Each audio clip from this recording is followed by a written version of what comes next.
So among all the information going around, all the things going around about abortion, what do you see are the true effects of abortion on women, families, just overall? What's your opinion, your view on that? Yeah. Well, I think back up a little bit and think about if I had to have my gallbladder taken out, I would go in, I would meet with the surgeon, I would sign countless pages of consents for every known possible side effect complication that might go wrong Right. with a laparoscopic cholecystectomy. And women aren't, I believe women deserve more. I believe before they make a choice that's going to affect the rest of their life, they really they deserve to have the truth. The majority of people don't understand how abortions are performed, and they really don't understand the post effects. They don't understand.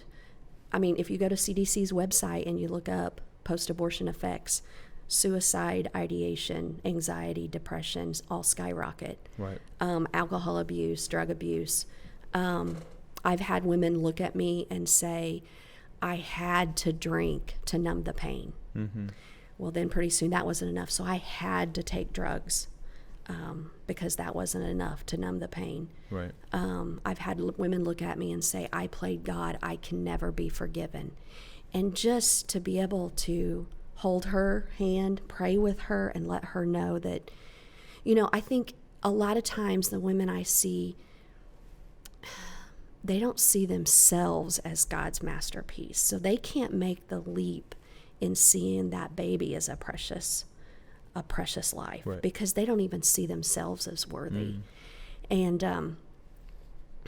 So there's much more of a mental, emotional effort here than you think. And well, the thing is that you hear from a lot of people, maybe the louder ones, not necessarily the majority. The loud people are like, just my body, my choice, just do it. It doesn't matter. I don't care. But that can't be the majority of women, right? I mean, you're saying most people struggle. It's a decision that holds them for a long time. yeah, If that is so true, if the CDC itself has the statistics, if it's such a common thing, why do you think they don't talk about that? And they still want to push the agenda of you get to do what you want. To some extent, I understand the liberty someone may want to have to say, I want to be able to do this this procedure if I want to. I understand if we're going that route. If I ever want to remove my gallbladder, and there's a law that says you can't, and it's like, well, who are you to but that's not what we're talking about. We're talking about life.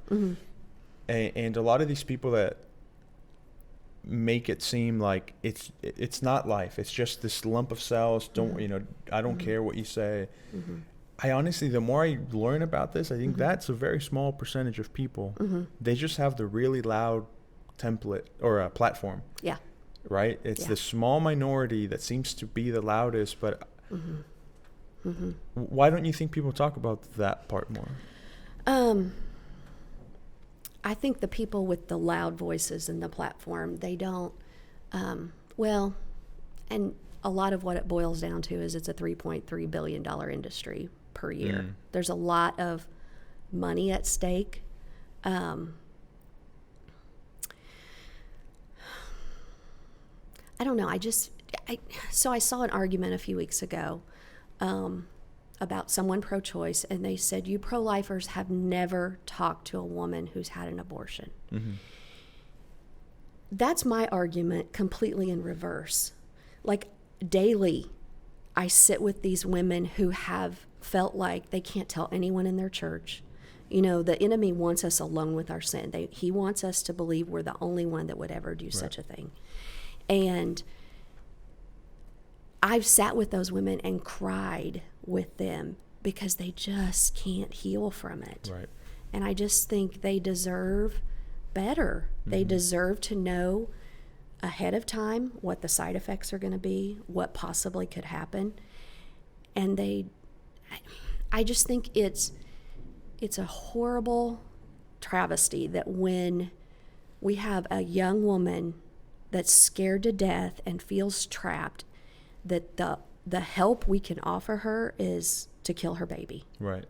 That, yes, she's scared to death and she's panicked, but our job is, the first thing I ever say to a young woman or older woman, whoever's considering this, is let's take a deep breath, because the enemy thrives in chaos and lies and urgency, and he's the most pro-abortion voice they will ever hear before they do it. It's quick, it's easy, it's safe, it'll be over, you'll never have to think of it again. And then the minute after the abortion, he's the most anti-abortion voice Right. they're ever going to hear. Look at what you did. You're Right. not worthy. You'll never be forgiven. And women just deserve so much more. Like, if that's the only option we can give them, then we failed them. Right. And, if we can take their hand and let them know, hey, we're here, we're support. I mean, one of the biggest reasons they have an abortion is financial. So if we can help navigate them to the resources that are available to them. I mean, some women are amazed. I had a couple that I really love, and they needed a washer and dryer. And I said, do you care if I send an email out to my donors? 20 minutes later, I had to send another email out. Guys, I've got 20 washers and dryers. And that's what I want my clients awesome. to say. They're not alone. There's people that care about them and will support them. And, we will work hard to make sure they feel worthy. Well, and it's like you said, this becomes a spiritual thing too. The devil's out to steal, to kill, and to destroy, and do whatever he can to make people feel alone. Yeah. And it's the what's the halt, hungry, angry, lonely, tired. Yeah. It's even that. It's if we are in that mindset, hungry, angry, lonely, tired. Yeah. Something like that. Something like that. Yeah. We start thinking negatively. We feel like no one cares, and that's not true. Now, people may be in circumstances where people around them may not be able to help, but that's the whole point of us talking here, is to get people to get us to be people that care, Right. that look at those around them, that Right. say, I'm not just going to be someone that posts about being pro-life. I'm going to be pro-life. I'm Right. going to help. I'm going to give. I'm going to. If you. If someone can't be at the clinic to help you weekly, maybe they can be those people that can give a washer and dryer at some point. Yeah. Or like I said, deliver food, or any of the things that you guys do. Yeah. There's so many ways people can help. Yeah. And the effects of abortion are some that we just don't hear about often. It's hard to think about. It's hard to talk about. But it's so there, and so many people struggling, not just ladies, just families, right? Yeah. We have a follow-up visit if we have a mole removed, but there's no follow-up visit after an abortion. Right. They tell them to take a pregnancy test in a month, and if it's negative, they're good.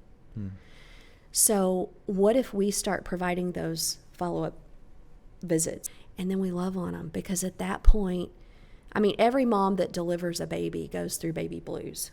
Our hormones plummet and we're crying for no reason. Right. Same thing happens after an abortion. And she's all alone. Right. And she feels like, I can't even tell the people in my church what I've done. Right. I can't even tell my mom what I've done. But if we can provide that for her in her most vulnerable time and love on her and let her know she can trust us, then maybe she'll trust us in the future, and we can pour more into her.